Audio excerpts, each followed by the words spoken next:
¿Y qué es lo que se debería hacer en una terapia si el sufrimiento deviene de pensamientos irracionales?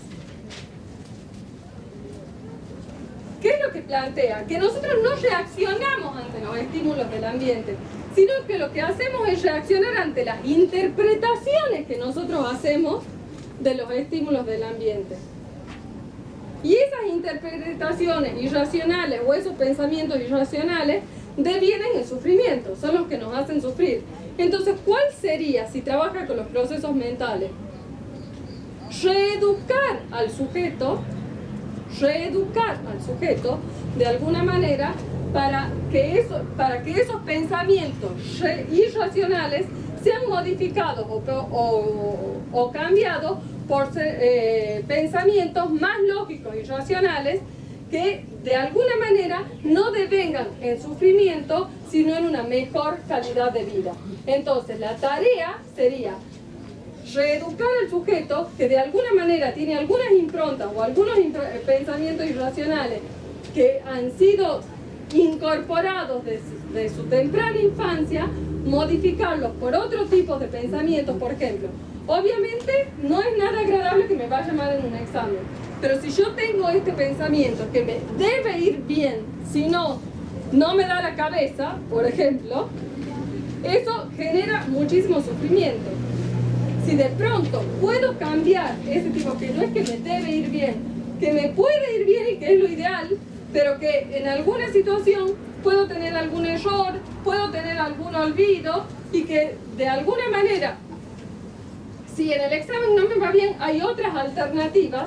Si puedo cambiar esos pensamientos que aparecen como automáticos, irracionales, ilógicos y que me generan sufrimiento por otros pensamientos más positivos o más racionales, se evita el sufrimiento. Y en ese sentido está orientada la clínica, como en un proceso de reeducación de los procesos mentales.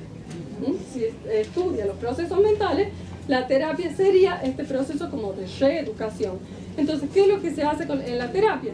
Se ve qué pensamientos me generan ese sufrimiento y cómo hago para modificar esos tipos de pensamientos para, de alguna manera, evitar o inhibir el sufrimiento que eso me causa. Reemplazo los pensamientos más irracionales por otros más racionales y lógicos. Entonces, en el ámbito laboral, sobre todo, lo que se hace es programas que tienen que ver como con ensayos, con esta cuestión previa a llegar, por ejemplo, lo que yo les decía recién, programas de simulación de vuelo. Si yo puedo trabajar, o los juegos esos que aparecen donde parece que estoy haciendo una carrera, entonces yo tengo un entrenamiento previo antes de ir al autódromo, donde voy a correr con un auto y corro ciertos peligros, ¿no? Entonces el entrenamiento laboral tiene que ver con eso, con programas que me permiten hacer como ensayos previos antes de someterme a la situación que tengo que resolver o al trabajo que tengo que enfrentar. Como esto, como los programas de simulación de vuelo, o los programas en los que parece que manejo, que choco, que si hago tal maniobra. O sea, es como de evitar ciertas situaciones de riesgo a partir de un entrenamiento simulado. Porque ¿se acuerdan cómo se llamaban los programas? Sí. Programas de simulación. Entonces, el entrenamiento es a partir de una situación simulada, de un programa en donde simulo el trabajo que tengo que realizar a posteriori. Ese es fundamentalmente el aporte en el área laboral.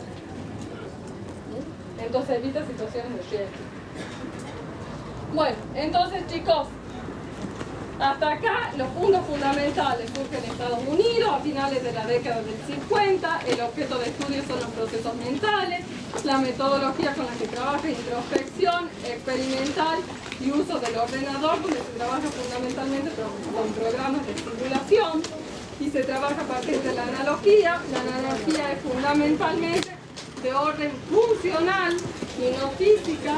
Se usa las consecuencias del uso de la analogía, me da un cierto vocabulario y ciertas directrices. Las críticas están en función de la falta de validez ecológica y en función de parte de una teoría unificada y los aportes en el ámbito educacional, laboral y clínico. En el área clínica, el uso de la psicología cognitiva ha tenido muchísimo auge y hasta hoy tiene muchísima vigencia, quizás con algunas modificaciones, pero la psicología cognitiva tiene muchísima vigencia. Profesora, ¿puede mencionar los textos más importantes? El texto de Vega, el texto de Papalia, de pensamiento, ahí están las diferentes fases, el texto de memoria, no sé si alguno tiene el cuadernillo acá, que también creo que es de Papalia, se me ha hecho una laguna ahora.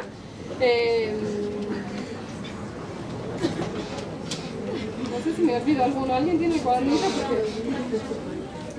De todos modos, chicos, tengan clarísimo que toda esta semana las consultas van a ser en función de esta información.